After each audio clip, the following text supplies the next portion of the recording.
Fala galera, eu quero conversar com você agora sobre a possibilidade da intervenção militar constitucional. Então olha só, para começo de conversa eu utilizei a expressão intervenção militar constitucional, porque a análise que eu quero fazer com você é sobre a possibilidade ou não de uma intervenção militar com amparo constitucional.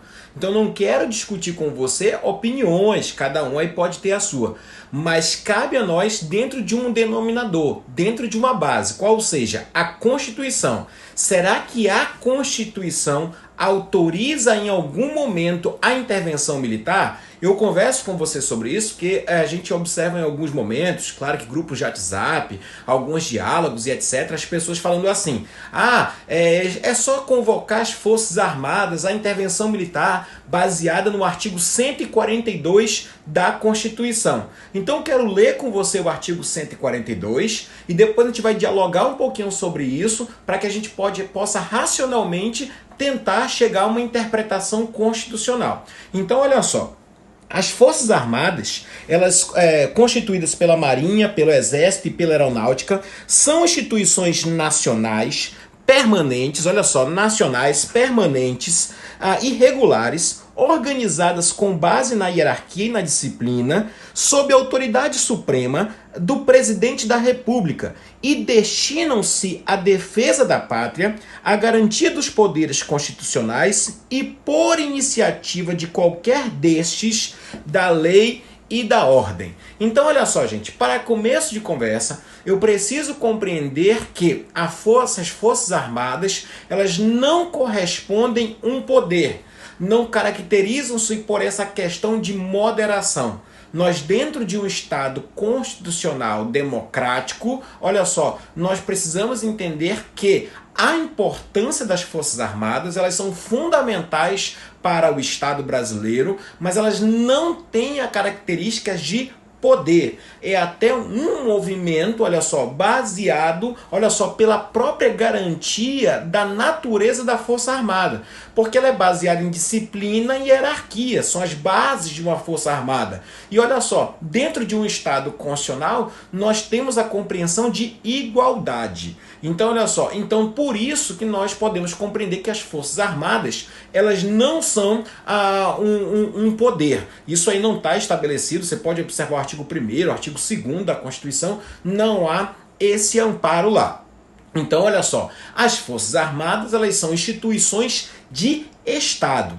Tudo bem, até aí. Isso diminui elas? Não, na verdade isso reconhece o papel e a sua missão constitucional dentro de um Estado democrático. Não está valorizando nem está denegrindo, apenas está atribuindo a competência estabelecida pela escolha democrática constitucional. As Forças Armadas estão previstas no artigo 142. Tudo bem. Olha só, para nós compreendermos, tanto é que elas não fazem parte, que elas estão submetidas a um civil. Quem é o que manda, que é a autoridade suprema das Forças Armadas? É o Presidente da República.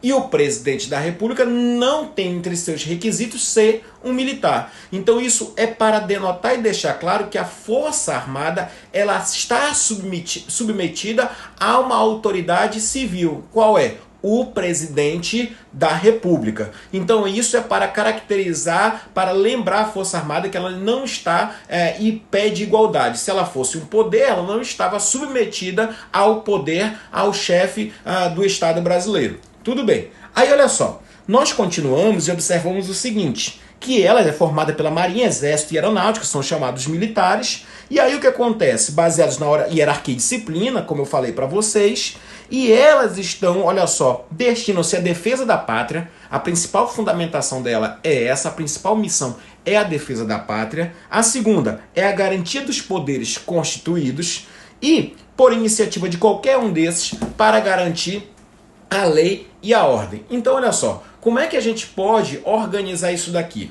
Gente, o que eu vejo muito, olha só, muitas vezes é um diálogo em que pode dizer assim, eu tenho como, por exemplo, um chefe de uma função do Estado, de um poder, vou utilizar a expressão que é comumente falada, ele pode se utilizar da intervenção militar para intervir no outro. Eu já ouvi, por exemplo, um cabo, 2 soldados irem ao tribunal. Não há fundamento para isso. Por quê? Porque a proteção das Forças Armadas é para os poderes constituídos.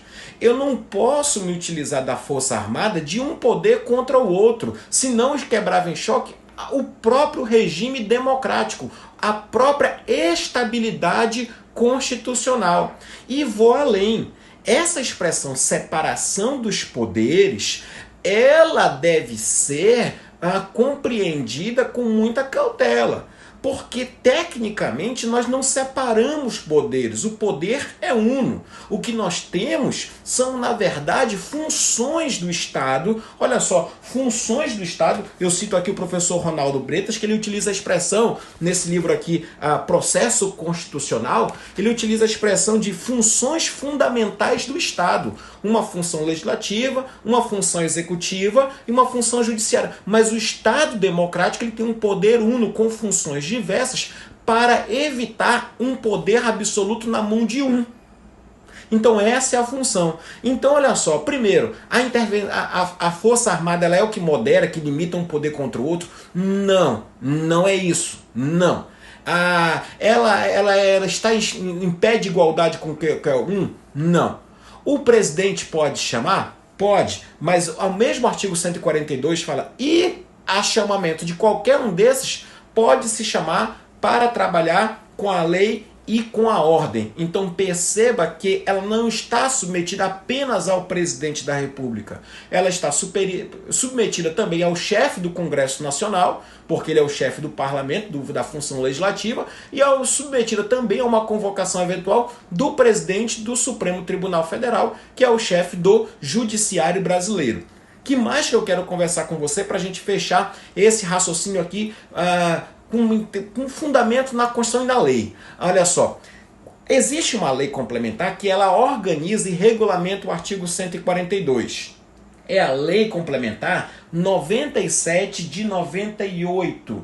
É a Lei Complementar 97 de 98. Eu estou com ela aberta aqui. 97 de 99. 97. Olha só, 9 de junho de 97. E ela diz no seu artigo, olha só, no artigo 15, que elas podem ser empregadas, as Forças Armadas, na garantia dos poderes constituídos. Veja bem, na garantia dos poderes, ela não pode ser utilizada de um poder por outro, porque o Estado democrático ele é indivisível, o poder é uno. Olha só, da lei e da ordem, na participação de operações, mas ela fala lá no parágrafo 2º o seguinte, parágrafo 2º e 3º, que essa atuação das Forças Armadas, elas só podem existir quando esgotados os instrumentos destinados à preservação.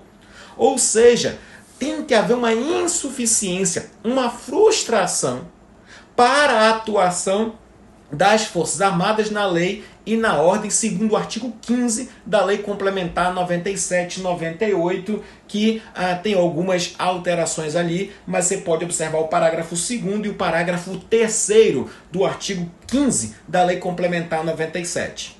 Mas aí você pode me perguntar, até me questionaram hoje no Facebook, mas como é que se trata os excessos eventuais de uma função do Estado contra a outra, ou não? Amigos, é muito simples nós observarmos. Nós temos medidas que podem ser utilizadas de um contra o outro perfeitamente. Por exemplo, imagine que o judiciário ele teve uma decisão que ela viola uma função do legislativo. O que nós temos aqui? O legislativo vai lá e ele faz um backlash. O que é isso? Tem lá no meu blog, reação legislativa. Ele faz uma lei. Isso aconteceu recentemente. O STF disse há alguns anos que era inconstitucional a vaquejada. Depois o Legislativo foi lá e aprovou uma lei da vaquejada. Resolveu o problema. Olha só. É uma reação legislativa. Por exemplo, o presidente da República violou alguma regra. O judiciário vai e suspende essa decisão. O presidente da República não concordou com uma lei e vetou. O Legislativo vai lá e derruba o veto. Um membro do Legislativo, ele foi lá, um membro do Judiciário, do STF falando, um ministro de Estado ou presidente da República violou, abusou e praticou um crime de responsabilidade. Nós temos cassação para os membros do Congresso Nacional e nós temos impeachment para o presidente da República e nós temos impeachment para um ministro do STF. Então nós temos uma ordem constitucional e temos instrumentos para limitar ou para corrigir erros.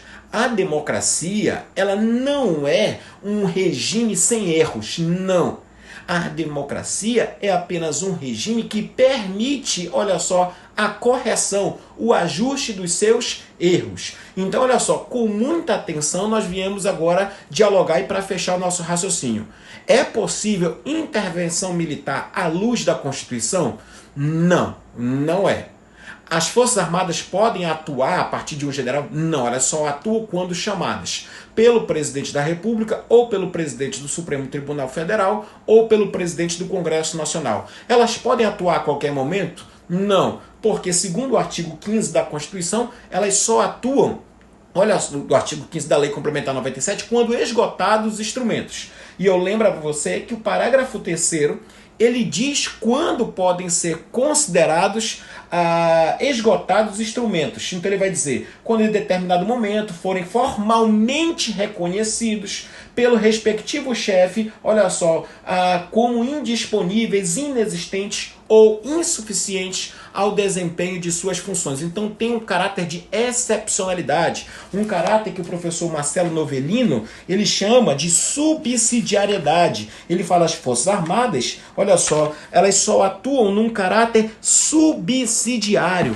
Então perceba só que não está ali uma primeira conduta. E só para lembrar, eu chamo a atenção também que o artigo 5º, lá no inciso 40, olha só, inciso 44, olha só o que ele vai dizer. Artigo 5º, inciso 44. Olha o que ele diz. Ele diz que são imprescritíveis, olha só, perceba, são imprescritíveis a ação de grupos armados, olha só, contra o Estado democrático, perceba, contra o Estado democrático, deixa eu ler aqui para você, para ficar melhor.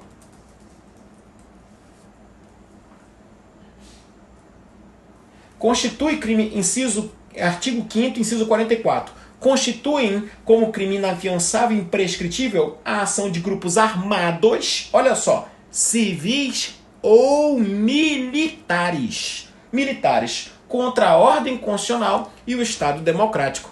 Claro que eu já estou indo agora bem para uma situação muito excepcional, mas lembrar que considera-se até um crime inafiançável, imprescritível, a ação de um grupo não só, olha só, armado civil, como nós vemos em alguns momentos já se falando hoje no Brasil, mas também um grupo armado militar, ou seja, não pode uma atuação militar ser contra o próprio Estado, contra um órgão, uma função constitucional do Estado, contra o próprio STF, contra o próprio Legislativo, contra o próprio Executivo. Não, eles estão para proteger esses poderes, senão nós teríamos a própria revolução e a ruptura constitucional. Então, olha só, você pode falar em intervenção militar, você até pode, mas lembre-se, sem fundamento constitucional. A Constituição não autoriza, não permite isso. Vide o artigo 142 da Constituição, observa a Lei Complementar 97 de 99, especialmente o artigo 15, e fica alerta lá no artigo 5º, inciso 44 da Constituição, que fala da imprescritibilidade e da inafecessibilidade quando um grupo militar se levanta contra um poder constituído, a ordem constitucional e o Estado democrático. Valeu, galera? Fica ligado nisso, grande abraço, valeu!